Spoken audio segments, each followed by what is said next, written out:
Good day, everyone. Yes, it's me again, Teacher Dior, and today I am going to discuss momentum. For the objectives, identify the factors that affect momentum, calculate momentum from mass and velocity. What makes things move? Why do some objects move continuously, while some moving objects stop suddenly? Just like SpongeBob, these might be some of the questions you had in mind but not really answered in last year's science class. In grade 8, we learned that unbalanced forces cause stationary objects to move. In fact, according to Newton's second law of motion, the greater the force applied, the larger the acceleration of an object. What affects motion? Consider a truck with a mass of 10,000 kilograms traveling at a velocity of 40 km per hour and a car with a mass of 2,000 kilograms traveling at the same velocity.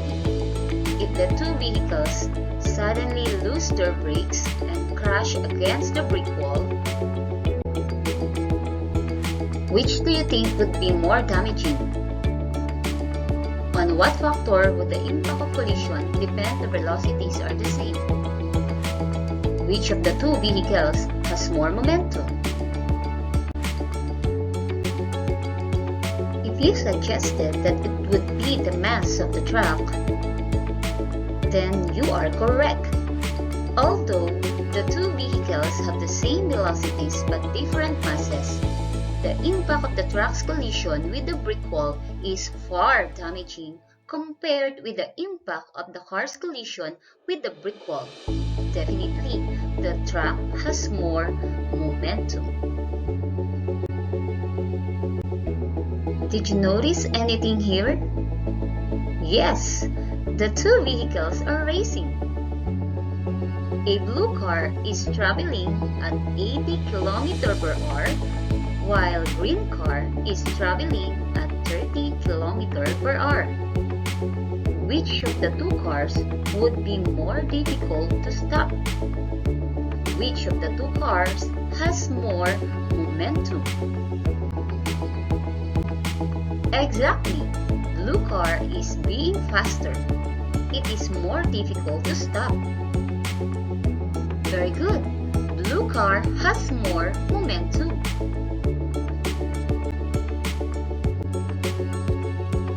Based on the given examples, on what factors does a momentum depend on? Very good! Momentum depends on mass and velocity. Therefore, momentum defined as the product of mass and velocity. In mathematical equation, P is equal to M multiplied by V, where P is the momentum, M is the mass, V is the velocity. For the unit, we have kilogram meter per second. Is momentum of a moving body is a vector or scalar quantity? A vector quantity. For a particles of mass, momentum equals mass times velocity, and velocity is a vector quantity, while mass is a scalar quantity. A scalar multiplied by a vector is a vector.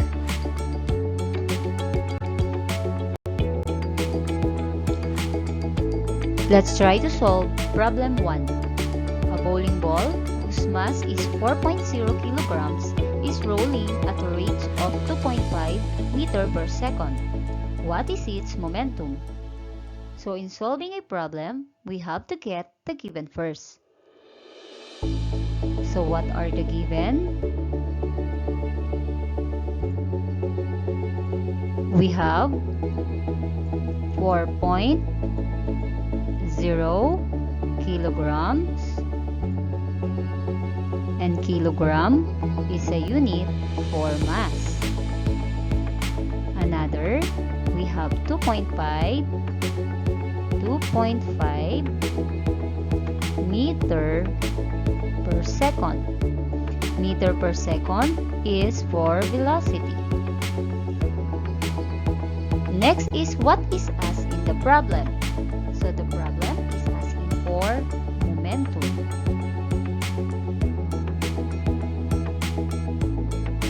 In solving momentum, the equation to be used is momentum is equal to mass multiplied by velocity. Substitution for mass and for velocity. So 4.0 kilograms multiplied by 2.5 meter per second.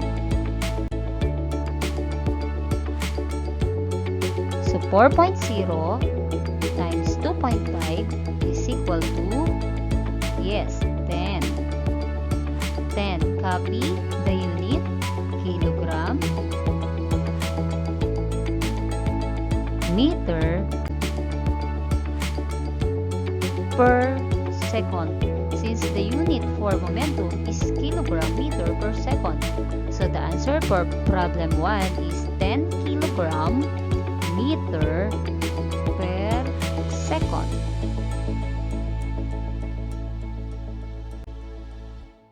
Okay, another. What is the momentum of a child and wagon if the total mass of the child and wagon is 22,000 grams and the velocity is 1.5 meter per second? So again, get the given first.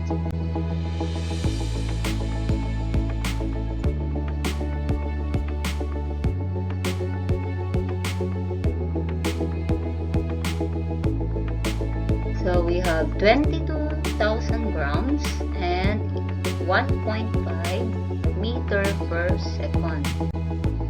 So our mass is 22,000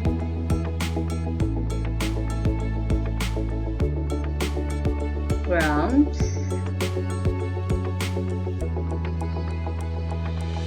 and velocity is 1.5 meter per second. Next step is what is asked in the problem. So what is the momentum of a child and wagon? What is the momentum? So momentum is our question mark. We have to get the value of momentum. But wait, although grams is also a unit of mass, but the standard unit of momentum is kilogram meter per second. So we have to convert grams to kilograms. Remember to cancel units. The units must be at the top and one at the bottom. So 22,000 grams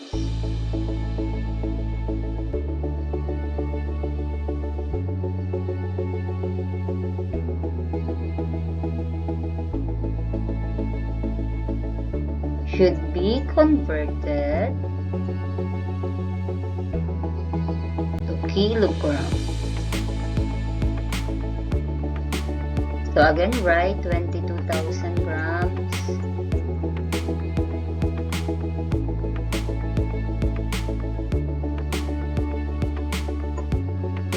As a fraction,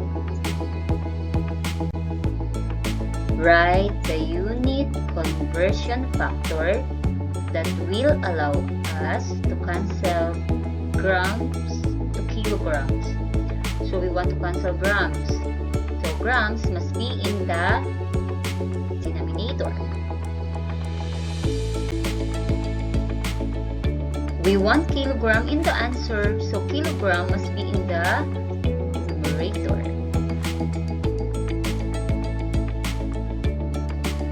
The equivalence for converting between kilogram and grams is, in 1 kilogram, we have, 1,000 grams.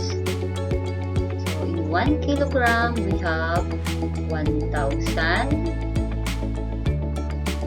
grams. Same unit, cancel.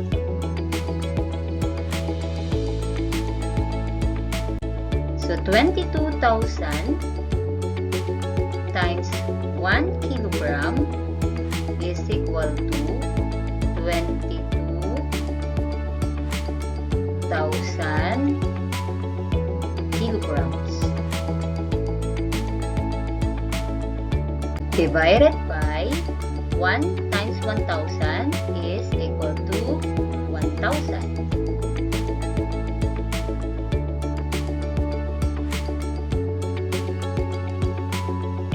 22,000 kilograms divided by 1,000 is equal to 22 kilograms.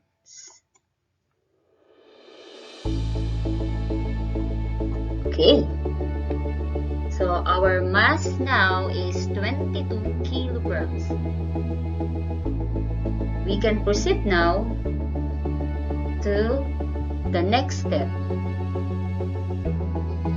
So formula for momentum is mass multiplied by velocity. Substitution, mass 22 kilograms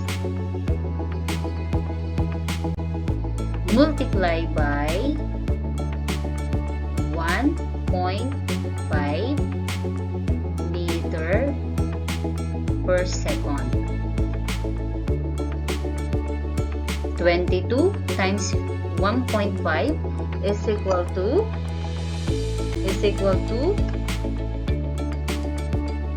very good, 33 kilogram meter per second. So our answer for problem 2 is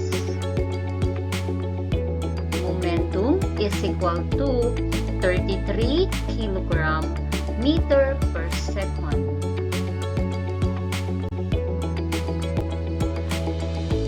For problem 3, get paper and ball pen, then try to answer this problem in 20 seconds. The timer will start now.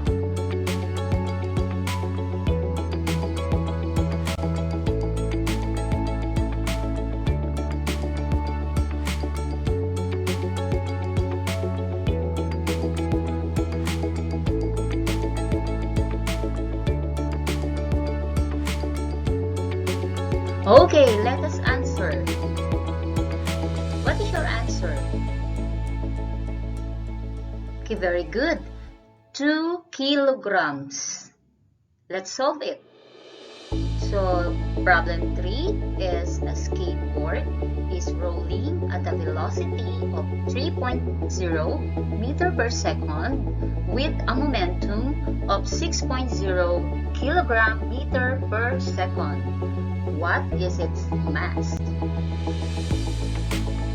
So given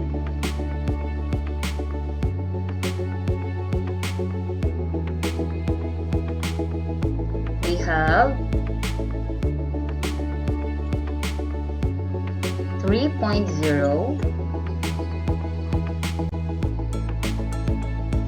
meter per second, and this is for velocity.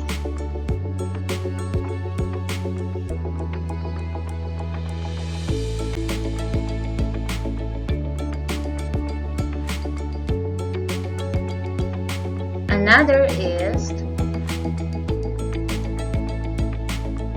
6.0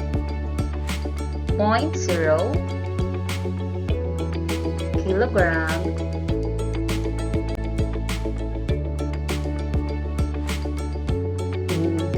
meter per second. This is your momentum. And we are looking for the value of mass. So the problem is asking for a mass.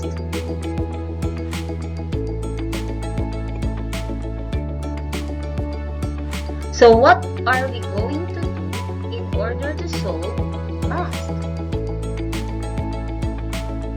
Exactly, derivation. Since our mother formula is P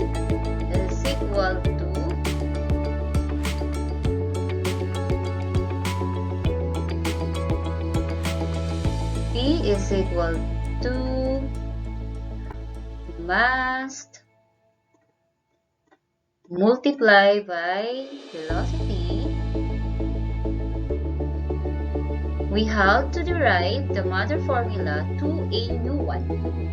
So in derivation, we have options.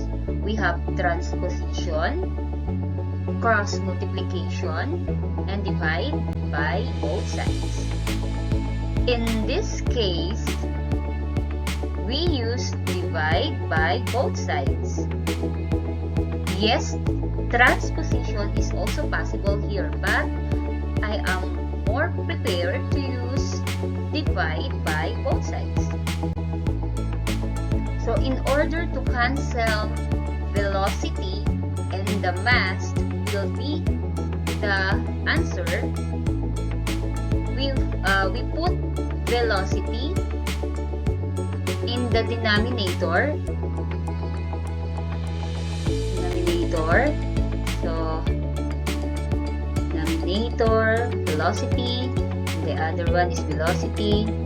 Now we can cancel same units, so velocity and velocity.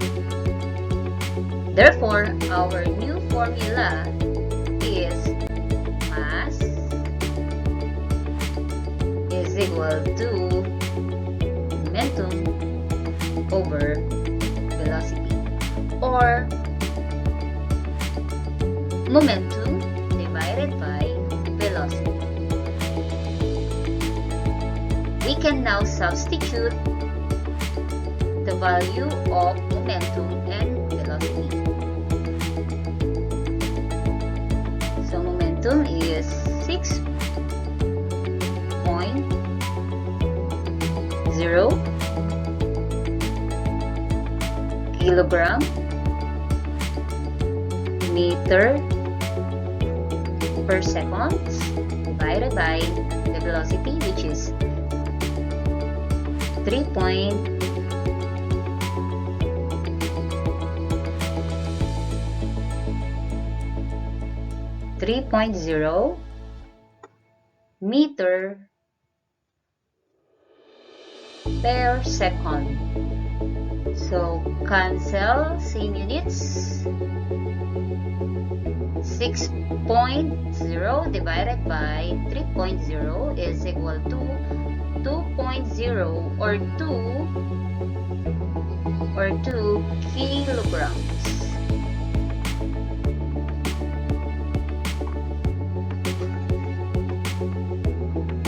So this is our answer for problem 3.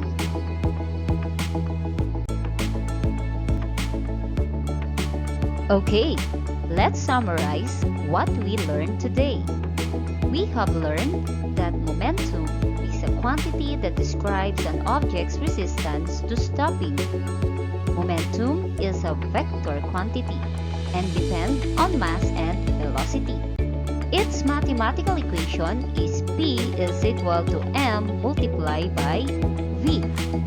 The standard unit for momentum is kilogram meter per second. Oh yes, I know you are excited to answer the task I gave in your WHLP, like SpongeBob, who is ready and even dancing to answer his science module. If you have questions, feel free to text or chat para updated kayo sa mga bagong videos ko. Joke! Until next time, bye-bye!